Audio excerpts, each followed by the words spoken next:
কথায় কথায় রেফার চলবে না, সুপারকে কড়া নির্দেশ। ওপিডি ওয়ার্ড, রান্নাঘর ঘুরে দেখলেন মন্ত্রী। রোগীরা কেমন চিকিৎসা পাচ্ছেন, হাসপাতাল কতটা পরিষ্কার তা নিজে দেখলেন চুঁচুড়া। ইমামবাড়া জেলা হাসপাতালে সারপ্রাইজ ভিজিট করলেন রাজ্যের স্বাস্থ্য প্রতিমন্ত্রী সুমনা সরকার।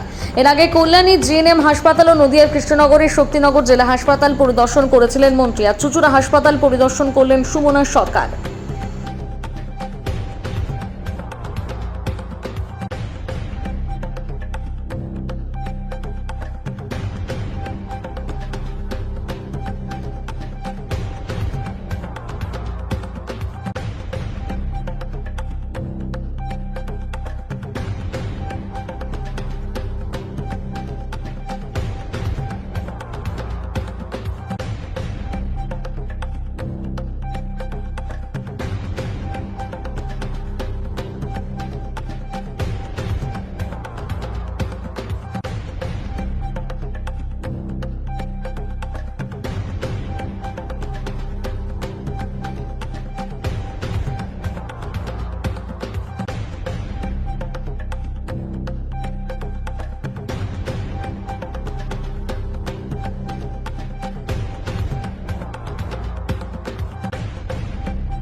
এটা সারপ্রাইজ ভিজিটে যত সারপ্রাইজ ভিজিট হবে আমরাও অ্যালার্ট থাকবো। এটা খুব ভালো উদ্যোগ। আমি চাচ্ছি এরকম সারপ্রাইজ ভিজিট মাঝে মাঝে হোক।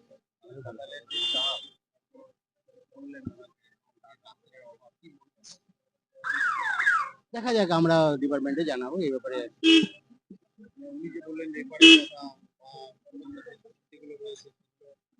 আমরা তো ডেলি মনিটরিং করছি, আরো আরো মেটিকুলাস করা যাবে। ওই যে ম্যাডাম যেটা বললেন সেটা ডাক্তারের সঙ্গে বলবো, যাতে আরো মেটিকুলাস যাতে কম হয় সেটা।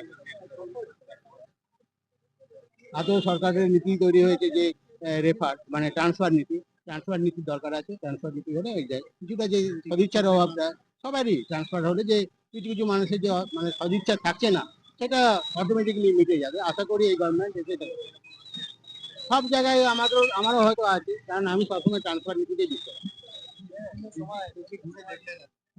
উনি সবকিছু দেখলেন, ওপিডিটা দেখলেন। ওপিডিতে যে পরিমাণ হ্রাস হয় সেই অনুসারে কমপ্লেন আমার মনে হয় খুব একটা ছিল না। একজন মানুষ কমপ্লেন করছে, উনি রেগুলারই এরকম একটা কমপ্লেন করেন ওনার তাড়াতাড়ি পরিষেবা দেওয়ার জন্য। তেমন কিছু নয়। পেশেন্ট পার্টি খুব বেশি যে আমাদের এগেনস্টে বলছে আমি তো একদম দেখলাম না, কারণ হাসপাতালে পরিষেবার সম্বন্ধে তারা সন্তুষ্ট। তবে এটাতে আমিও সন্তুষ্ট নয়, আরো বেশি যাতে ভালো করা যায় সেটা আমি চেষ্টা করি। অভিযোগ থাকে, যেটা প্রত্যেকেরই একটা বিগত দিনের সরকারে আপনারা জানেন যে কিছু স্বাস্থ্য পরিকাঠামো, শিক্ষা, সমস্ত কিছু দুর্নীতির আঁকড়া ছিল, দালালবাজি ভর্তি ছিল। সেগুলোকে বলা হয়েছে যাতে সেগুলো পুনরাবৃত্তি না ঘটে এবং হসপিটালগুলো যাতে পরিষ্কার পরিচ্ছন্ন থাকে। আর যাতে কথায় কথায় সব কিছু যদি কলকাতাতে পাঠিয়ে দেয় তাহলে জেলা হসপিটালেতে যত যেটুকু ক্যাপাসিটি আছে, ক্যাপাবিলিটি আছে, আমার মনে হয় ওনারা চেষ্টা করলে পেশেন্টকে ওনারা এখান থেকে সুস্থ করে বাড়ি ফেরাতে পারেন। আমার এটুকু মনে হয়েছে। তো দেখা যায় বলা হয়েছে নিজেকে, আমরা আশা রাখবো যে আগামী দিন চুঁচুড়া হসপিটাল নাম করবে। যেহেতু আমার জেলা নিজের জেলা, আমি এই জেলার থেকে জেলার মেয়ে হিসেবে এখান থেকে মন্ত্রী হচ্ছে স্বাস্থ্য দপ্তর, আমি তো চাইবই আমার দপ্তর সব থেকে হঠাৎ এসে কি পরিস্থিতিটা কি দেখতে দেখুন, পেলেন? হঠাৎ যখন এসেছি তখন তো আমি আউটডোর দিয়ে ঢুকেছি। আউটডোরে মানুষের একটা অভিযোগ তো থাকে, সেখানে ডাক্তার দুটোর পরে বন্ধ হয়ে যাবে। আমি বললাম যাতে পেশেন্ট যতক্ষণ থাকবে ততক্ষণ যেন তাদের দেখা হয়, তারা যেন কেউ ফিরে না যায়। দূর দূর থেকে মানুষ আসে, টিকিট করে, টিকিটের এগুলোকে বন্ধ করে দেওয়া হয়, সেগুলো যেন না হয়। যতক্ষণ পেশেন্ট থাকবে তাদেরকে যেন সেই মতো সুবিধা দেওয়া হয়, এটা বলা হচ্ছে। হসপিটালের পরিষ্কার পরিচ্ছন্নতাটা কি দেখলেন? দেখুন, পরিষ্কার পরিচ্ছন্নতা একটু থাকবে, অপরিচ্ছন্নতা আছে, সেটা নিশ্চয়ই কাটিয়ে উঠবেন না, আশা করি কাটিয়ে উঠবেন।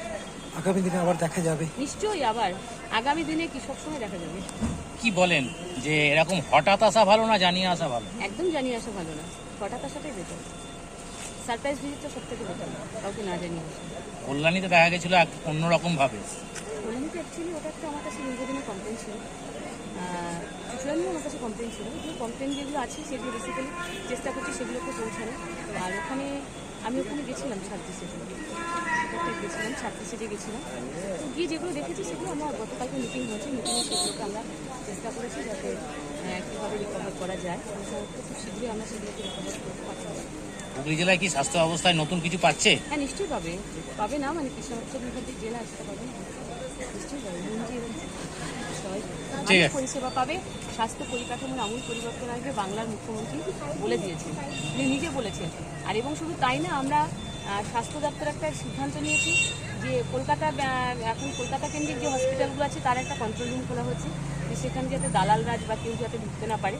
এবার আমরা চেষ্টা করছি আগামী দিন যাতে প্রত্যেকটা জেলা হসপিটাল এবং ব্লক লেভেল যে হসপিটালগুলো আছে এবং প্রাইমারি হেলথ সেন্টার যেগুলো আছে সেইগুলোকে পুরো আমরা ওইভাবে স্বাস্থ্য দপ্তর থেকে যাতে মনিটরিং করতে পারি, সেখানে যাতে কেউ অযথা ঢুকে রুগীর পরিবারকে যাতে বিব্রত করতে না পারে।